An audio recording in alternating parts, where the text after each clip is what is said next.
Having a physical disability and poor mental health is a battle many are fighting and winning. This is #IGotThis.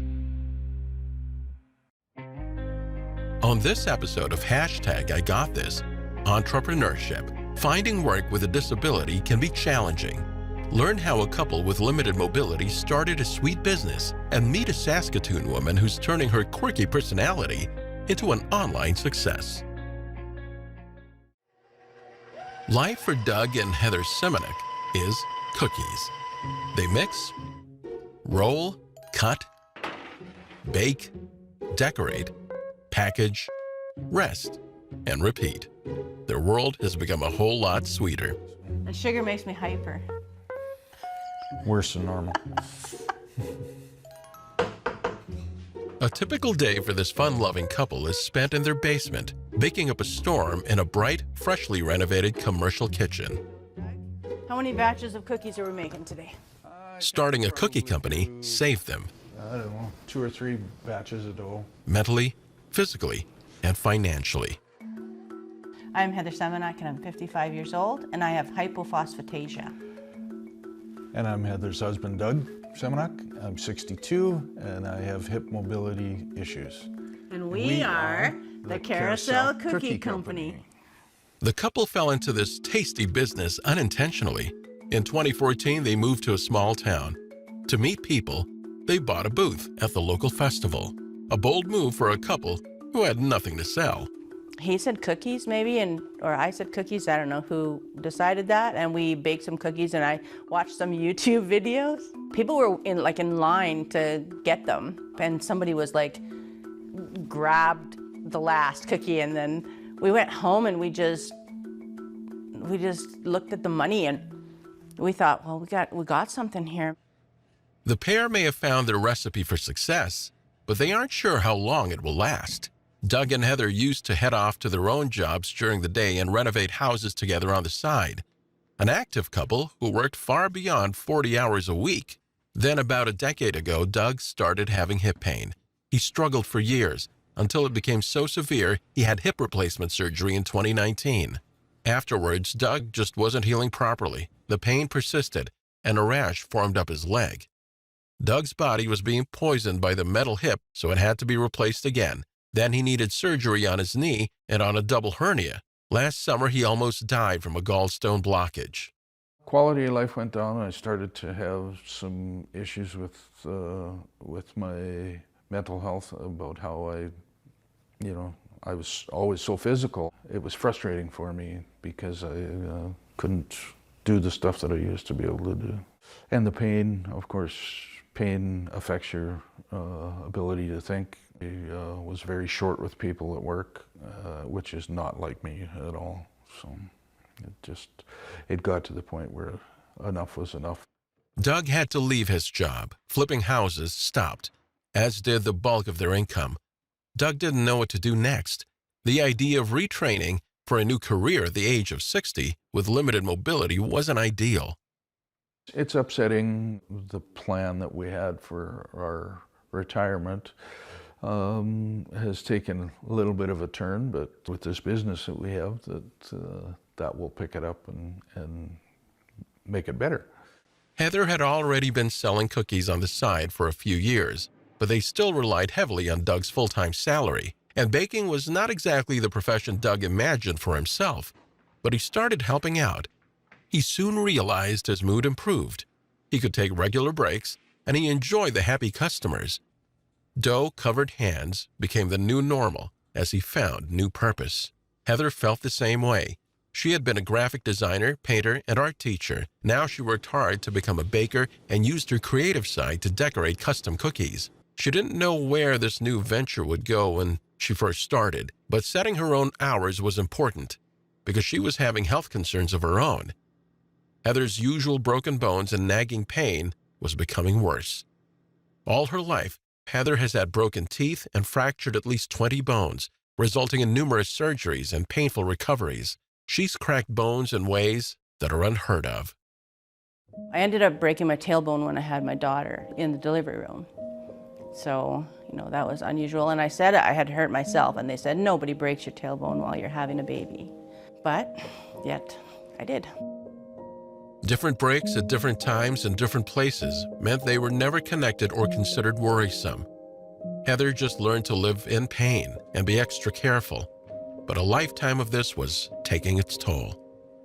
Like, our family has felt depression and my mood swings and different things that pain does to your brain. It messes you up. And our family struggled for a while. But our kids knew it. We had some distance from them because I was like acting nuts. Like, the pain was just making me not think. Then, after one of her worst breaks, which required fusing and screwing her ankle back together, her pain reached a new high and her mental health a new low. She couldn't live like this anymore. Laying around, I think after my fusion was when it was just the darkest. And I couldn't move. Like, I was in a cast, I had to elevate it above my heart. So I think that the downtime can come, but you have to come to a point of grieving. I think we all have to grieve the loss of something and then figure out what's still alive in you and then focus on that. Heather focused on seeking answers about her health. It took more than a decade to prove that breaking her finger while squeezing an icing bag to decorate a cookie wasn't normal. And just a month ago, I think, the rheumatologist gave me assurance that it was hypophosphatasia. Hypophosphatasia is a rare genetic disorder that results in soft, weakened bones and teeth. It can also cause muscle weakness and achy bone pain. It just makes you think like you're losing your mind, or you're not coping, or you should be stronger, or you should, push through or whatever, because we've had physicians say that, it isn't more than just a fracture. You just broke your finger or your toes or your ribs or your foot or your other foot or your ankle. Like, it was just, nobody was connecting all these things that you don't have a baby and break your tailbone. It just was really validating. So in the end, I breathed finally, like, we don't have to look anymore. There is no cure, but she feels better having a diagnosis and taking steps toward treatment. One joyful constant throughout her struggles was cookies. Heather kept at it, often decorating in a wheelchair. This creative outlet helped her focus on something positive, and the sincere appreciation from her clients encouraged her to start selling cookies at farmers markets. Word spread, and Heather ended up turning her sweet side hustle into an actual business. Unaware it would become their sole livelihood. Stay tuned. We'll be back with #IGotThis. Welcome back. This is #IGotThis. If you had a sugar cookie and a shortbread and they had a beautiful baby, like, that's kind of how we describe our cookies to people. Okay, Heather, what's next on the list? We got Peppa done, so. Toy Story, so that's rounds. Carousel is the name of the cookie company because my brain swirls around ideas constantly. Owning a home business works for Doug and Heather Simonuk. With limited mobility and stamina, Carousel Cookie Company offers the flexibility they need. It's exceeded our expectations, I believe, or mine anyway, and it's been really good. We're staying busy as we want to be. Sometimes with our health, if we need to take a little bit of a break, we can. Doug makes the dough and the icing, plus handles the business side of it, the books and invoicing. He also packages and stamps the cookie boxes for delivery. Heather takes all the orders and decorates. Her custom cookies are colorful and intricate, from cartoon faces for birthdays to teddy bears celebrating a newborn. She also teaches decorating classes for kids and adults. As sales went up, Heather felt ready to expand and invest in new technology. They took their ideas to the Entrepreneurs with Disabilities program. Chelsea Whizzer is the executive director. A lot of times, people with different abilities are always told no, and we are telling you yes, you can be an entrepreneur, you just need the right tools to do it. There are similar free programs across the country that help research the market, write a business plan, seek financing, find training, and many other steps required to start or expand a company. Chelsea says people with different abilities don't often fit the 9-to-5 workplace mold. Becoming an entrepreneur is risky, but it's achievable. Entrepreneurship is very hard, and it's not for everyone. I think it takes a certain spirit and a certain determination to kind of work through barriers and obstacles that any entrepreneur of any ability might face. But if there's an entrepreneur that is filling a need by the market with a skill or hobby, doesn't matter their ability. They can do it with the right supports in place, with the right education, and with the right time that they put into it. Doug was nervous to lose his steady paycheck, and the couple went with little to no income for a couple of years, but they stuck it out, baking up to 4,000 cookies a month in their newly renovated basement kitchen. Coming down the stairs to work here is just like a breath of fresh air, I think. It's just been really healing here. Like, it feels really like finally we're doing something on our own terms. The Simonicks are confident their business will flourish so long as they take care of their health and keep putting their personality into their product. The same concept that inspired a young woman's quirky new greeting card business. My best-selling card was actually a commission piece for a friend. It just says, too much of a good thing can be a pain in the neck. Congrats on your new boobs. And it's a breast reduction card. It's a big hit. It's great. When Nicole DeGoyer isn't crafting unusual cards, she can be found amongst the bright green plots of her community garden. It's calming, grounding, safe. It reminds her of how far she's come with her health struggles. My name is Nicole DeGoyer. I'm 33 years old, and I live with chronic pain, specifically centralized sensitization. A lot of people are more familiar with fibromyalgia, which is kind of a broader term, more well-known. So it's also referred to as neuropathic pain, so it moves around my body. I can have fatigue, pain. Lately I've been getting a lot of headaches. Sometimes I've a lot of discomfort in my stomach. Yeah, so symptoms have varied a lot over time, and the pain itself has moved around. It can make it very confusing. So confusing that it took years for doctors to believe anything was wrong and then determine what it might be. In 2014, Nicole was fit, healthy, and working within the tree planting industry. It's physical, repetitive work, and she developed tendinitis in her forearms. The next season, she went back and her symptoms got worse. So after the season, I was expecting it to just calm down. Tendinitis is a fairly common injury in that industry. And instead, I had all these new symptoms. So I had numbing and tingling and, just this, fatigue and weird sensations in my arms like I'd never had before. So that kind of started a few years of trying to find answers. Depression and anxiety became constant companions as Nicole's pain continued to jump around her body. She couldn't hold down a job. It hurt to do dishes, carry groceries.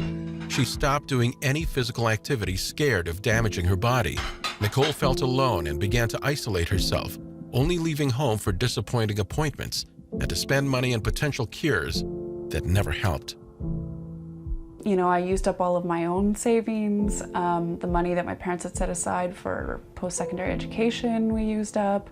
I wasn't finding success in keeping jobs that I used to do and used to be considered an asset in. So it impacts your sense of identity, it impacts your sense of worth. I really had to examine who was I in a way, and also where do I fit in this society. And eventually I found myself at the social assistance office, which was, not one of the more dignified days of my life. There's a lot of shame, there's a lot of fear, and sometimes you're not treated very kindly. Sometimes because it's an invisible illness, people can be suspect. Worrying about money and housing on top of her physical and mental pain was almost too much. I became suicidal at some point, largely because I couldn't see a way out. It was hard to picture a good future. I was scared of homelessness. Luckily, Nicole had family and friends, like Jackie Carley, who stuck with her through those darkest times. When you see someone who's in that difficult situation, it's really hard to know what to do. And often there isn't anything real you can do. Like, lots of people want a task that they can do or a thing that they can bring or whatever, but sometimes it's just saying, well, that really sucks. I'm here, I'm sitting beside you, I'm on the phone, you can get a hold of me, or I'll just sit in the same room as you while you have your moment or you just don't want to be in a space by yourself. Support like this kept Nicole's head above water, but she needed more.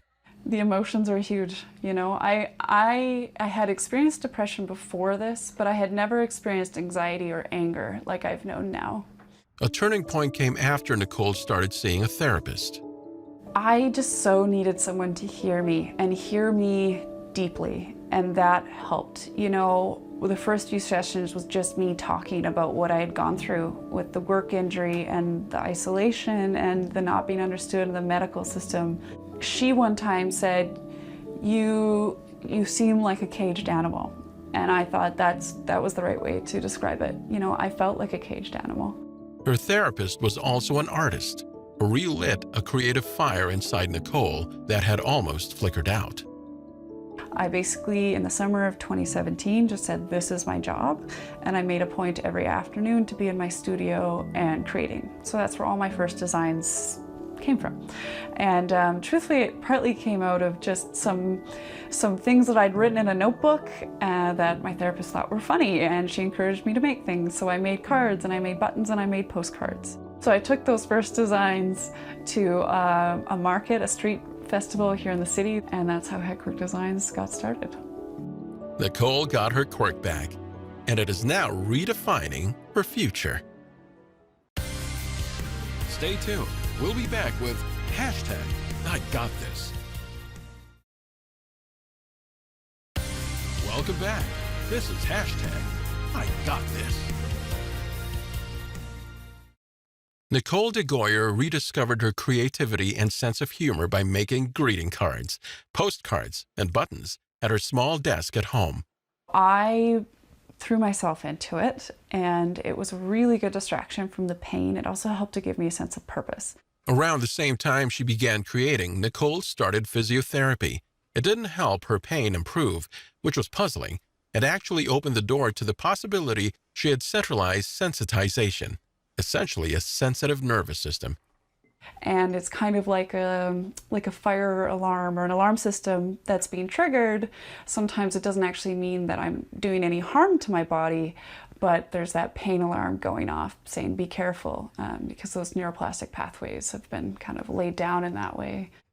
Knowing from health practitioners what the pain means and how to manage it definitely helps to feel like I can be active and it's not going to make things worse. I mean, that has helped to reduce the stress for sure, and it's helped the fear to go down, which in turn helps my symptoms get better. She also joined support groups for chronic pain and started fostering dogs for companionship because she couldn't afford one on her own. Yeah, you good dog, that tongue, eh? Slowly, Nicole felt less alone, more lively, and the ground returning under her feet. Yeah. As her greeting cards gained popularity, she grew the confidence to take a big step. Her own company, the Entrepreneurs with Disabilities program, helped guide her through the process. Executive Director Chelsea Whizzer says people with different abilities are often more successful as entrepreneurs because they already have the determination and drive to overcome obstacles. There's blood, sweat, and tears, there's emotions, late hours, late nights, giving it your all, and then learning. There's so much learning about it as well, just to be able to run the business, especially when you're just starting out. You have to wear all the hats. You got to be the financial planner, the financial advisor, your accountant, your marketer, your salesperson, which is sometimes the hardest piece for entrepreneurs. Nicole took all this advice to heart and officially started Head Quirk Designs. Just quirky things coming out of my head. Head Quirk Designs. My logo is a laughing giraffe. I always like giraffes. You know, they're kind of unique, kind of quirky themselves. I think I'll go with the pink. Okay, sounds good. I don't think I would have taken this route if not for all the tough times. Because I wasn't able to work a conventional job. I wasn't able to go back to school like I had been planning to. With the entrepreneurship, I can work the hours when I'm able to work. Those can be very unorthodox hours. Sometimes I'm sleeping in late and I'm working later into the night. But if I'm not feeling good, then I take care of myself until I feel good again. One of my favorite things I saw online was what doesn't kill you gives you a dark sense of humor and a messed up set of coping strategies. And some of my designs came out of those dark times, you know, some of the funniest stuff. I've got a card that says, my dog thinks I'm successful. You know, I've got a card that says, when life gives you lemons, ask for a refund. You know, it's like, it's cheeky, it's lighthearted, we can all relate, but you know, the seed of that was hard times. This is a great day for Frisbee. Nicole is slowly re-entering many aspects of her old life, doing some of the activities she gave up, like playing Frisbee with friends.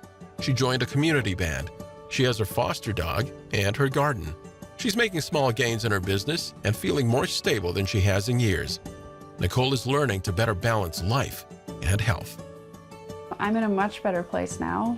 I'm not out of everything. Everything isn't healed and gone away, but having education around things and explanations that make sense for what I'm experiencing is massive.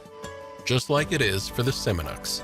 They know their health issues are here to stay, so they're taking life one biscuit at a time.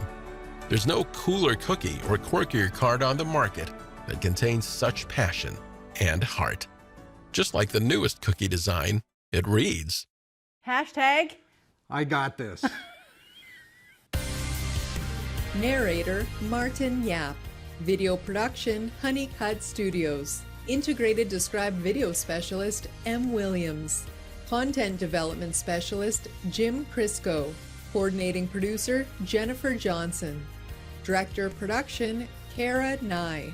Director of Programming Brian Perdue. VP Content Development and Programming John Melville. President and CEO David Errington. Copyright 2022 AMI Accessible Media Inc.